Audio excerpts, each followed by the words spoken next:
तर यांचं चाललेलं आहे इथं खोल फिटिंगचं काम. जनरली लोक काय करतात, शेततळ्याच्या पाण्याने भरणं करतात आणि आम्ही काय करतो माहिती का, आम्ही पाईपलाईन तळ्याचं पाणी विहिरीत टाकतो, बोरचं पाणी विहिरीत टाकतो आणि नंतर इंजिनाने पाणी वर काढतो. अशी सिस्टीम चालू आहे आमच्याकडे, नवीन पद्धत. आणि हाय करा रे, हाय हाय. हे इथं उभा राहा.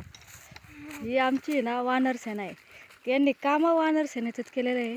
हरभरा घेऊन आल्यात उपटून. तिकडं बोरका गेली होती त्याच्या काकाबरोबर पापाबरोबर. कॉक फिरवायची, नट्ट बसवायची, पाईप जोडायची. आणि ही वानर सेना अशी आहे ना, ही वानर सेनेचंच काम करतात. ही आपली मोठे माणसं जेवढं काम करणार नाही ना, एवढं माणसाच्या हाताखाली टपा काम करतात. कुठं पाईप घेऊ लाग, कुठं नट जोडू लाग.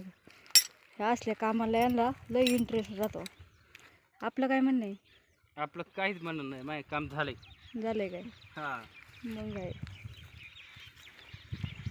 हरभरा सोलून खा ना, तर टरकाला सकाट खाता. काय तर चला, काल एक काम केलं आहे आपण, दाखवते मी तुम्हाला. ही पाईपलाईन आहे ना, तुम्हाला सांगितलं तुम्ही पाठीमागं 8 वर्षानंतर नारळाला पाईपलाईनीचं काम केलं आहे म्हणून. आता त्याला पाणी भेटतं आहे बरं का टायमाच्या टायमाला. आता पाईप जोडला आहे म्हणल्यावर आम्ही करीत असतो अधूनमधून 1-2 दिवसाआड पाणी चालू. तर हे नारळाचं झाड आहे, याला आल्यात नारळ. आणि आता हे तुम्हाला झूम करून दाखवते. झूमची काय गरज नाही. हे ना सगळं खड्यांनी कुरतडलेत नारळ. तर आता हे जास्त नाही कुरतडलं, त्याच्यामुळे तुटलं नाही.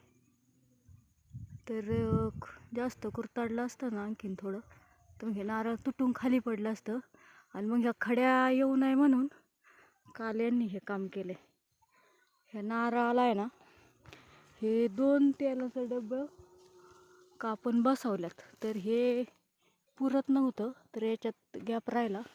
आणि मग हे इकडून पलीकडून परत आणखीन मोठा गॅप राहिला. आता खालची साईज बारीक आहे ना, एवढं राहिला. तर आता हे काम केलं आहे. आता याच्यामध्ये ना, दिसतंय का तुम्हाला, आता पुन्हा नारळ येण्यासाठी हा दिसतंय ना समोरचा आलेलं आहे. नारळ येतात ना त्याच्यातून छोटे छोटे, तसलं आलेलं आहे. आणि आता इथं हे 8-7 नारळ आहेत. 8 नारळ होते, एक नारळ तुटला होता खड्यांनी कुरतडलं तेव्हा. तर तो नारळ दिदीने फोडला. तर 8 नारळ आलेले होते. तर त्यातला एक नारळ तुटून खाली पडला होता हे पत्रा ठोकायच्या आधीच. आणि मग तो नारळ फोडल्यानंतर आहे ना, त्याच्यामध्ये खोबरं कवळं निघलं आणि पाणीसुद्धा निघलं. आणि एवढा फरक झाला याच्यामध्ये, पाणी चालू केल्यापासून आहे ना, ह्या नारळांची साईज अशी मोठी जरा दिसायला लागली. नाही तर एवढे छोटे दिसायचे ना. तर आता बऱ्यापैकी मोठी दिसते. मग आता हे थोडेसे यांची साईज पण मोठी होईल. याच्यामध्ये खोबरं पाणी हे व्यवस्थित म्हणजे आणखीन थोडं आता पाणी भेटल्यामुळे जास्त प्रमाणात तयार होईल.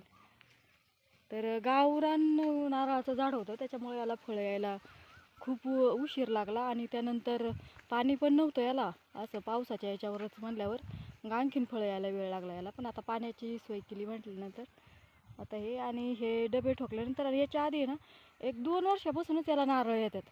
पण आम्ही काय केलं, ते पत्रा ठोकलाच नाही ना, तर ते नारळ खड्या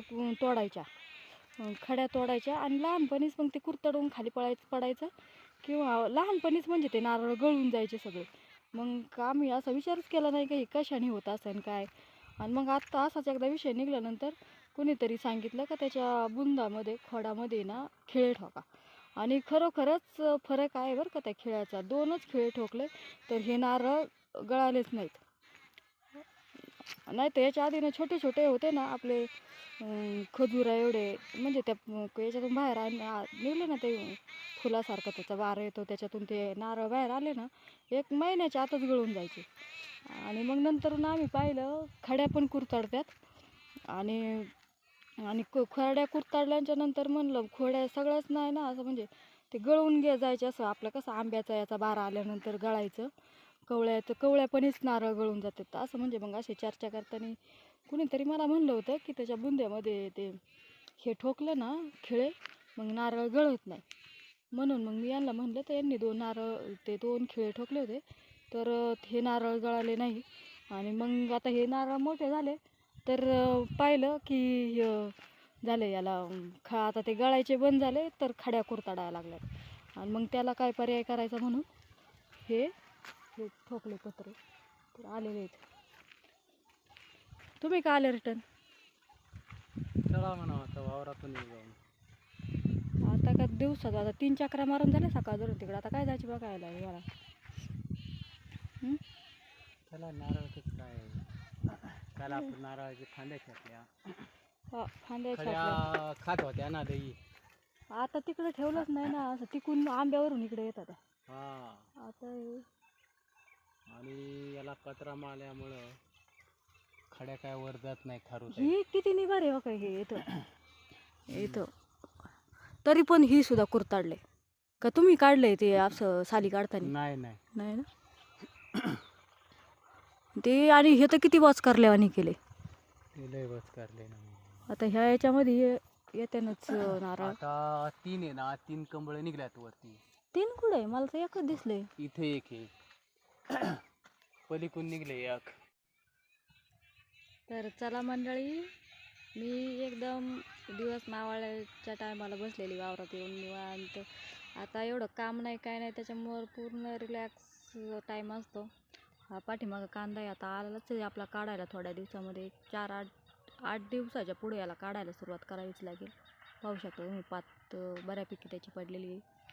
पण आता सध्या काही काम नाही म्हणून निवांत दिवसभर उन्हाचं राहायचं. मग संध्याकाळ जरा ऊन खाली झालं का मग वावरात फेरफटका मारायचं काम चाललेलं असतं.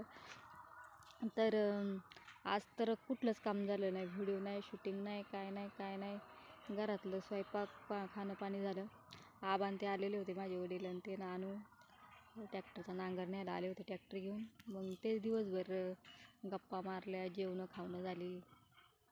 आणि मग दुपारच्या नंतर ते गेले. मग थोडंसं इकडे तिकडे झालं, आणि मग आता येऊन बसले मी वावरामध्ये. तर चला.